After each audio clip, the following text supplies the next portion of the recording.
Another example. Now this one was also played by Garry Kasparov in 1980 in Chess Olympiad against another grandmaster from Iceland, Marger Petrosson.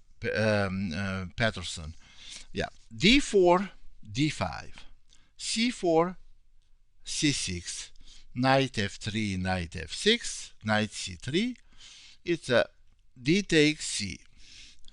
Now the main move in this position we all know is a4, but there is a old-fashioned pawn sacrifice that is to nowadays is not known whether it's sufficient pawn sacrifice or not, but black did okay previously in this opening.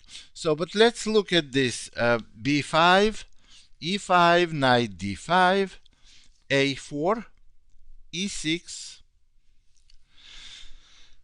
a takes b, knight takes c3.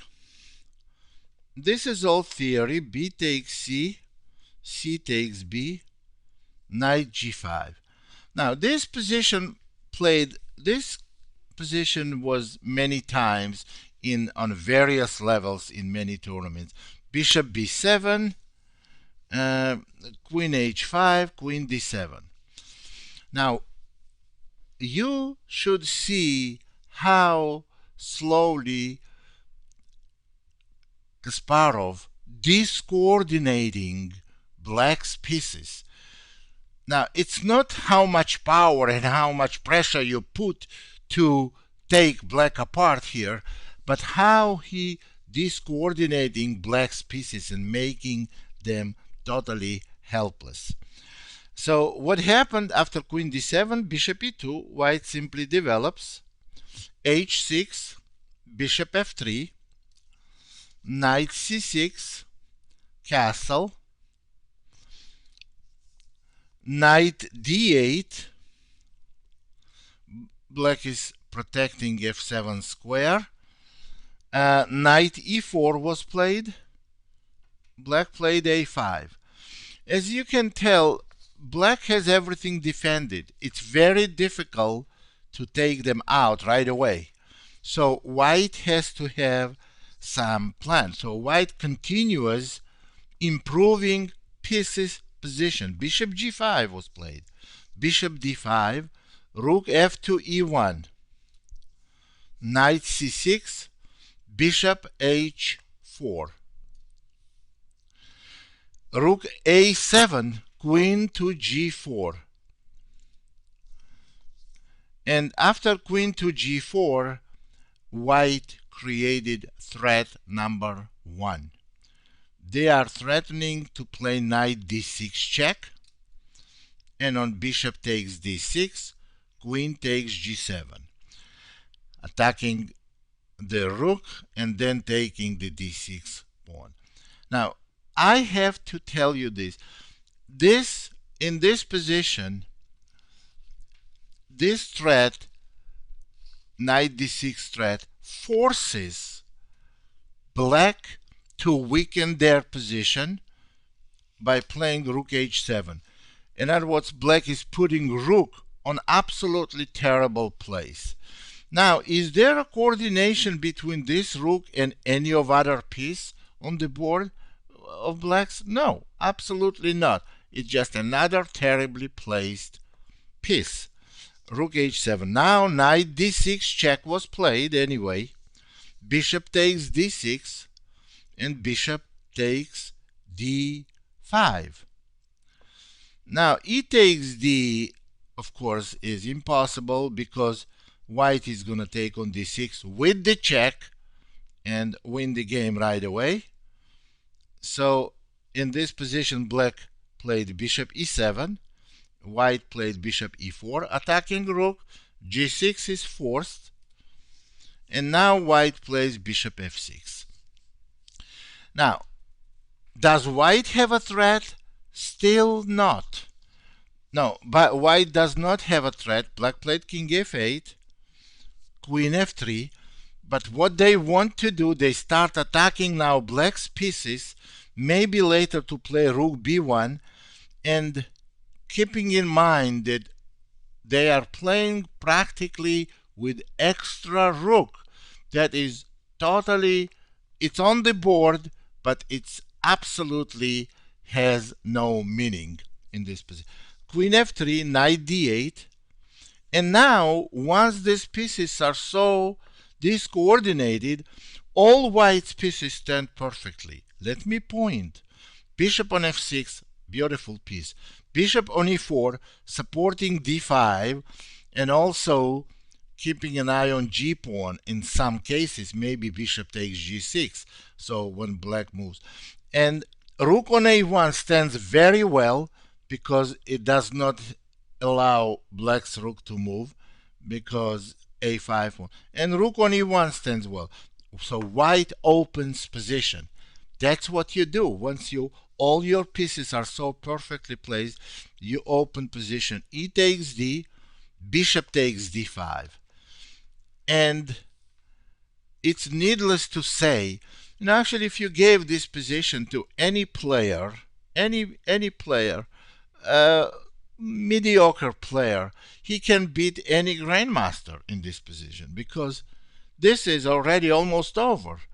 Black is totally helpless, and every black's piece is in a worse position.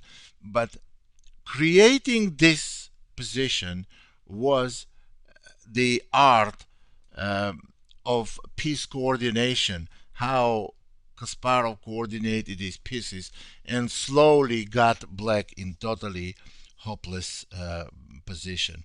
After queen f5, played by black, queen e3, you see, attacking the rook. Rook d7, rook a to d1, protecting the bishop. Bishop takes f6, ef, threatening check and take the rook. That's in case queen takes f6, also creating checkmate right now. Knight e6, and now simple move, bishop e4, attacking the queen and attacking the rook. That's not accidental that white has this move. This is just conclusion of hopeless and helpless position of black's pieces. And after bishop to e4, rook takes d1, bishop takes f5, rook takes e1, queen takes e1, g takes f, queen e5, and threatening checkmate. And after king g8, it's a very simple finesse here. Not queen b8 because knight f8, but queen g3 check first. And when king goes either direction, then queen b8 will be mating. And on g5, of course, h4. This is great example. Well, now white simply has big material advantage that was converted from big positional advantage. Great piece coordination, great effort, and obvious result. Very well played. You see how well coordinated pieces were in this game. One of the greatest positional players in the world, Tigran Petrosian, played this game in 1968 against very well-known grandmaster Bernd Larsen. d4, knight f6, c4, e6, knight f3, b6, a3, c5, d5, ed, cd, g6, knight c3, bishop g7, bishop g5, castles, e3, d6, knight d2. Now, let me tell you something. This is even player like Petrosian, who loves to play the positional chess, he achieved in this position such a great coordination of the pieces that he felt that he has to open position and create a contact with pieces and and get it tactical, play this positional on a with a lot of tactics possible. Now, sometimes even positional players they have to play that they have to open position and create a lot of contacts because that's the right way to play position is asking for it.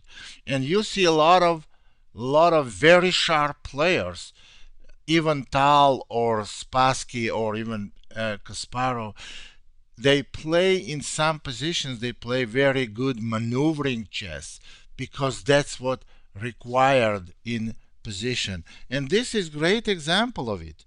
Actually, after bishop g5, castle e3, d6. Now, white played knight d2, h6, bishop h4, knight a6, bishop e2, knight c7, e4, and black played b5. After b5, white castles, queen d7, getting out of the pin and also protecting the b5 pawn, queen c2, rook e8, rook fe1, bishop b7. Now, if you see that your opponent puts the bishop on b7, you know that means he is not in a good shape. Bishop on b7 is just put position on a dead diagonal. b7 d5 diagonal is blocked for black. h3 a6, f4 c4, bishop f3, h5, rook ad1, and knight h7. Now here is the position. Position is closed still, but you see, let me point few things here. That's the way you should be thinking. My knight on c3 placed very well, protecting the center, supporting the center. My pawn structure, I have a majority of the pawns in the center, and my bishop placed very well, controlling the d8 square, where black cannot put their rook. My bishop on f3 supporting my center also. My rooks are placed beautifully. So white, I don't think white can improve position of their pieces. All the pieces stand perfectly in the center. All white needs in this position to create battlefield in the center. And then e5 is absolute necessity, and that's exactly what was played. D takes e. Of course, white is not going to take fe. That's not what white played it for. Knight d to e4. Now creating deadly threats. Deadly threat. Knight c5, knight takes b7, queen takes b7, followed by d6. And you see queen is hanging, knight is hanging. In this position, black is totally hopeless.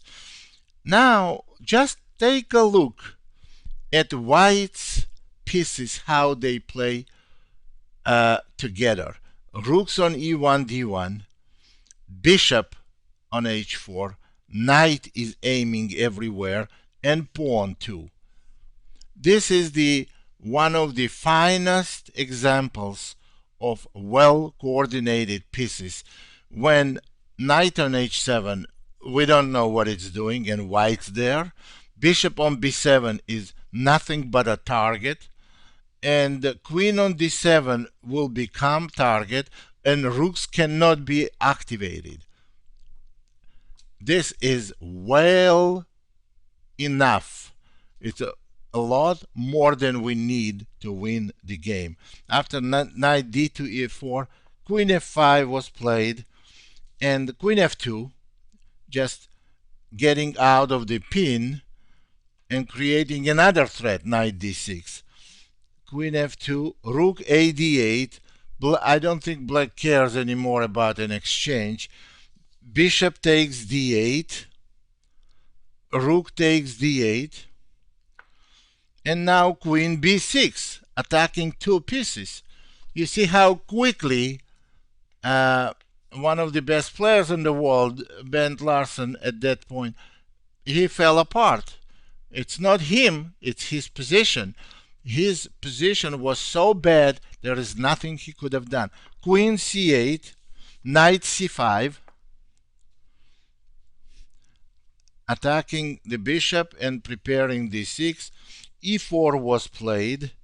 Queen takes b7, ef, queen takes c8, rook takes c8, followed by d6, and bishop f8 was played. Well, obviously d7 is next. If knight e6 and d7, followed by knight b7, will be all over. Last attempt by Larsen to play bishop f8, then knight b7, simply protecting. You see, on d takes c, bishop takes knight with a check, and then black picks up the c pawn. So, but simply knight b7, and knight e6, d7, and on rook b8, oh, white could have played d8, but they played rook takes e6, and after f takes e, d8 queen, and black simply resigned. Very well. There was, white took quite a bit of time to coordinate all the pieces towards the center, but once they played e5 and position opened, everything fell apart in 4-5 moves. And in 4-5 moves, well, they had already extra rook exchange and a bunch of threats, and game was over. Now I want to show you the game that was played between, it was played actually very recently between Alexis Shirov and Gata Kamsky, and that was a bad example of bad judgment for This is Grandmaster Damian Lemos. First of all, I hope you enjoyed this video. If you would like to receive more free chess videos from us, you can just click the subscribe button below. I would also highly recommend signing up for my free mail course, the 10 Grandmaster Secrets to Dominate Chess. During this exclusive course from onlinechesslessons.net, I'll share with you my own Grandmaster shortcuts to effective attacking, defending, and growth hacks to improving your chess without complicated books or memorization. So sign up by clicking the sidebar on the right, and I know you won't be disappointed. Once more, this is Damian for onlinechesslessons.net, and I'll see you in my videos. Thank you.